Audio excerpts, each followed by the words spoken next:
Have you ever felt? Are you listening? Damn.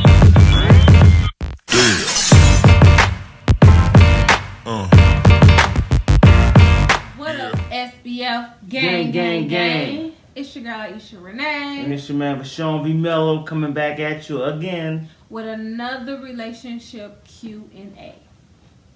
Part 3. Okay. So, if you haven't seen one or two, I will make sure I put the links in the description for you guys to go check those videos out right now. And if you have any questions, comment them down below or email us at sbf7@yahoo.com. So are you ready? We got some good ones today. Got some good ones. We're doing 4 questions. We picked 4 questions from what our subscribers emailed us. So, without further ado, let's get straight into this video. Question number 1.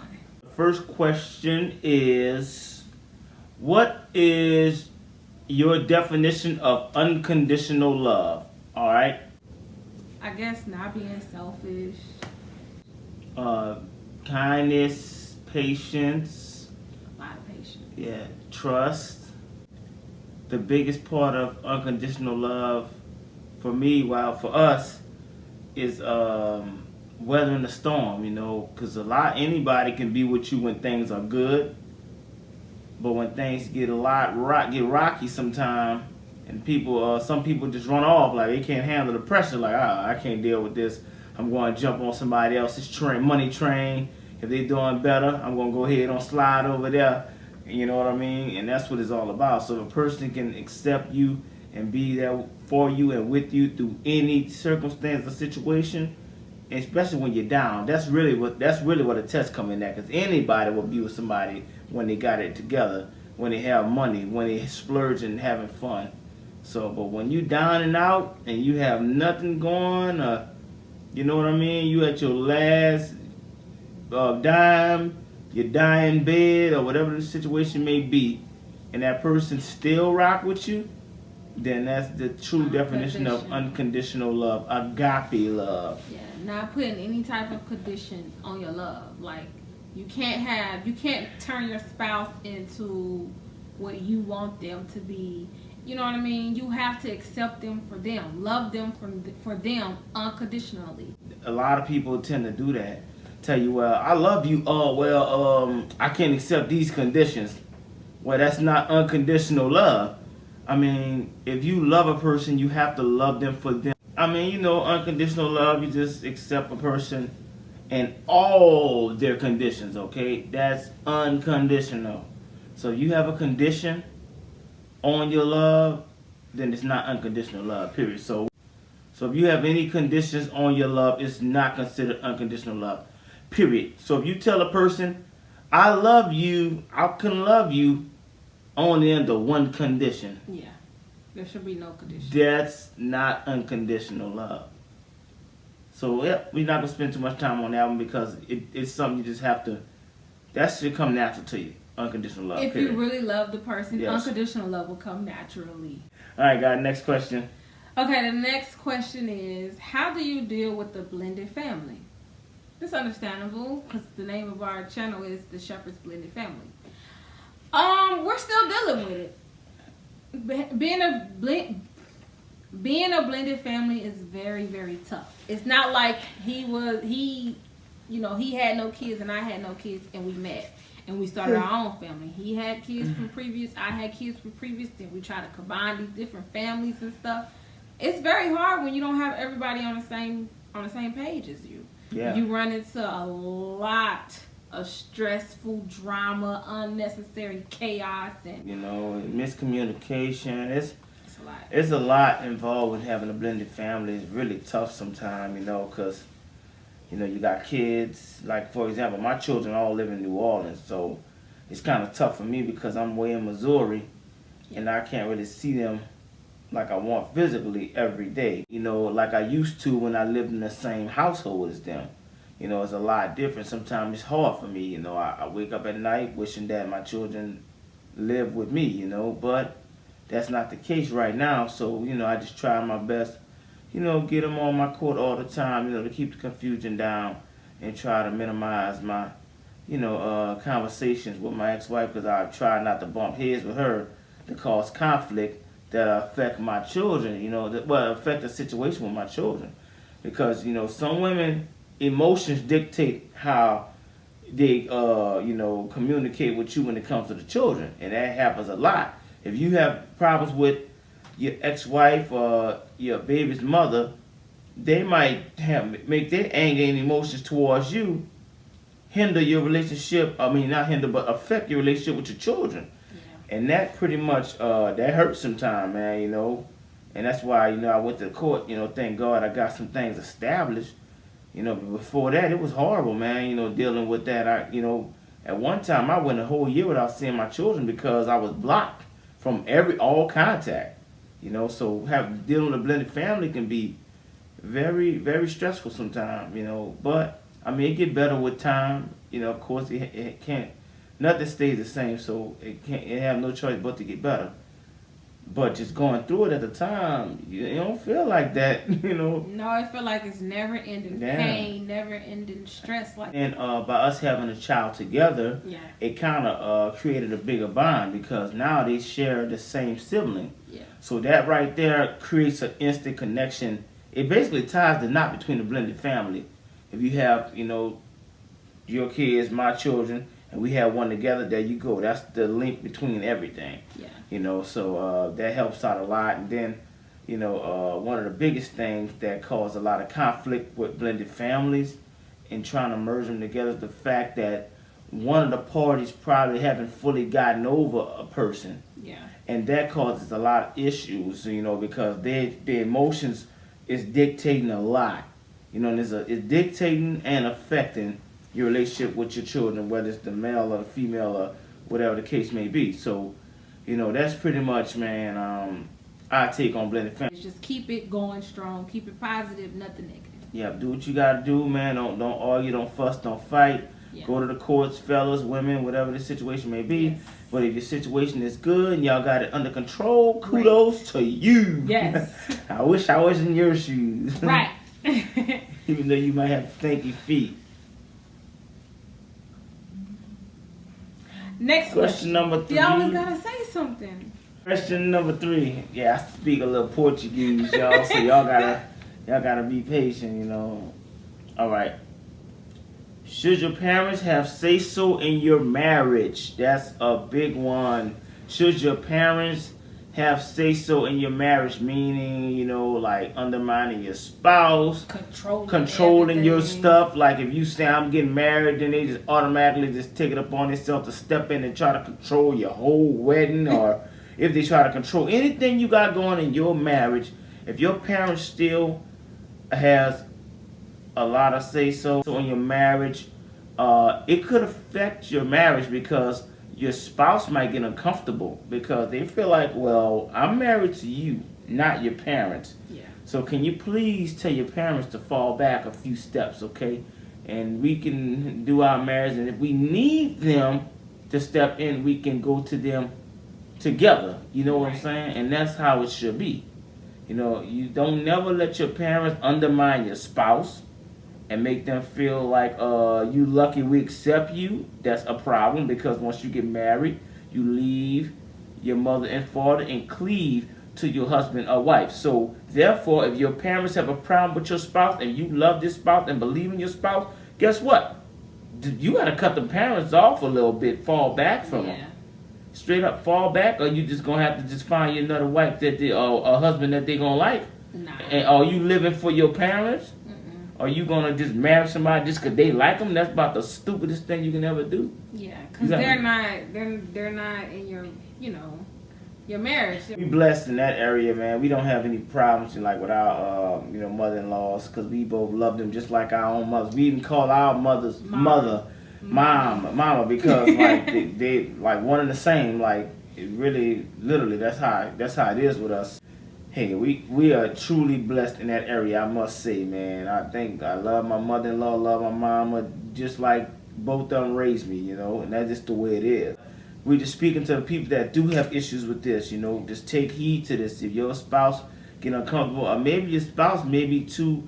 It might be a sensitive topic. They might not want to go to you and tell you that because they don't want you to feel like you're going against your parents for them. But at the same time, they want to get that level of respect they need from you. So maybe, if you start to see a little irritation when stuff like these situations take place, you need to pull your spouse to the side and wait till y'all get home and say, baby, do it make you uncomfortable when mama or dad do this or da da da da da? Okay, if that's the case, I would talk to them and let them know, that we got it. Thanks, but no thanks. If we need y'all, we'll come to y'all together, okay? But most of the time, you have to talk. You have to tell your spouse that you feel that way because they so used to their parent being so hands-on in their life, they won't even notice it. It's not a problem. Nah, they don't notice So you will have to tell your spouse, and maybe they'll be like, oh, I didn't notice. I'm sorry if it offends you. Like, communication, like we said in our first. Communication is key, guys. You know what I mean? Don't... You have to open up and just talk about it, because you don't want your parents to be the thing that sabotage your marriage. Okay, guys, that's pretty much our take on it, okay, on that question. So we're going to move on to the next one. Okay, should you tell your marriage business to others? No. Okay, like that's automatic no to us. Now, I'm going to tell you, it's a no. Like, we don't tell anybody our marriage business. You know why? Because the minute you start telling people your business, your marriage begins to break down, okay? It starts to get weak. You got a strong tree foundation when you first start. But the tree just start rotting out and get brittle until it crash down and boom, collapse. So the worst thing you can do is tell your business to your marriage. I'm going to tell you why. Because if you start telling your business to people, automatically, you have to prove a point to the world or whoever you told your business to. You're not living up to your spouse's expectation anymore. You're living up to theirs. So if you make a mistake in your marriage, and you tell, if your spouse make a mistake in a marriage, and you tell somebody, guess what? They got their eye on you. Oh, you gonna leave them? Or you gonna leave? Oh, you stupid. You back with them. Yeah. So now you sitting there stressing yourself out because now you got to prove a point to all your friends and family who you done told I'm leaving them or whatever, I'm done with them. Now you looking stupid because they're looking at you like, are you going to leave them? They think your situation is so bad, half of the time they don't mean no harm, they're just trying to support you. Mm-hmm. So they just sitting there like, okay, are you going to leave them? But you may just be a person that overreact and made the situation bigger than what it was, and it's something y'all can work out. But now you didn't gotta impress them because you didn't yap your big old mouth to the world, and now you made it bad for you and your spouse. Most of the time, people today go to social media. That's their first place they Oh go my to. God. Make a long post about it. We trying to speak in third person, like people don't know what they're saying. Or we trying to use certain quotes about what they really going through in their relationship, in their marriage. Like, stop doing that, and then you go back a couple of hours later, it's deleted. Yeah, that's kind of childish. Like, they have this Bible verse that I like, especially when it comes to handling hostility in the marriage. Okay, it's from the Bible. I don't know what your religious views are. This ain't no strike against y'all, make y'all feel uncomfortable. This just pretty much principle. Okay, don't look at it from a spiritual perspective if this not your view. Just look at it as a principle. Okay, a principle in a marriage. It's in the book of James 1 verse 19, okay? It said, my dear brothers and sisters, take note of this. Everyone should be quick to listen, okay? Slow to speak and slow to become angry, all right? Sometimes you have to be quick to listen. Don't always get angry so fast. And when you get angry so fast, then guess what? You're going to tell your business. You go on social media sending shots at your spouse. That's not smart, man, because guess what? Now the world watching you. You make yourself look stupid. You really do make yourself look stupid. Like make yourself look like you're special, like you literally have a condition. Get a diary, write it down on a piece of paper. Yeah, write it down. If you feel like you gotta express it, you know what I mean? Some people talk to themselves, say it out loud, walk me bad.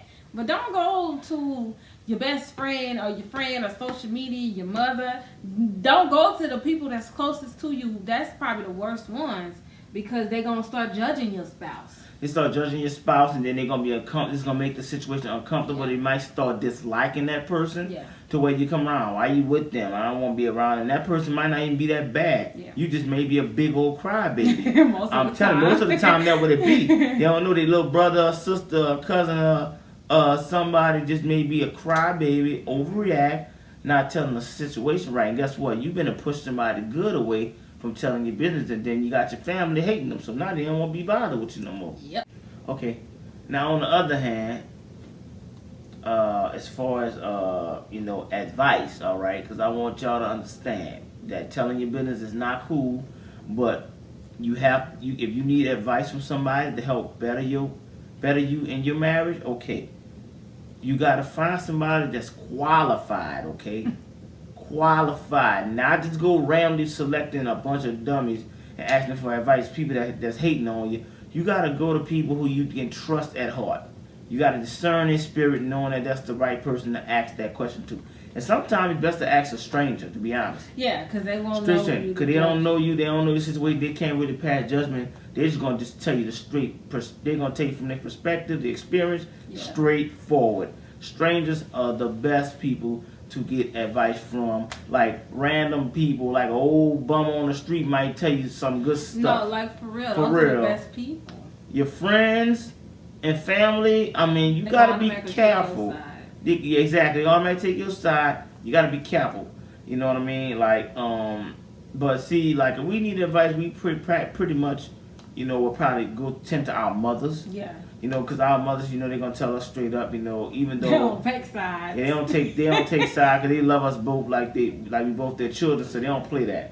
They would definitely whoop us if we hurt one another. So they would. Yeah, they're not having that. So, but I mean, but other than that, man, just make sure you get somebody qualified, man. A lot of trying to get advice from a lot of friends is not so good. But then again, you might just have somebody that's genuine, because everybody got one genuine friend or some person that they're just really cool with on a certain level to where they know they can go to, and there's nothing wrong with that either. But even then, you gotta watch how much you tell it. Exactly, how much. Because you got some friends that are secretly wanting you to be done with that person. So you just never know sometimes. So just bottom line, don't tell your business. Just don't tell your business, man. But anyway, y'all, that's our take on it, man. Those are our 4 questions, you guys.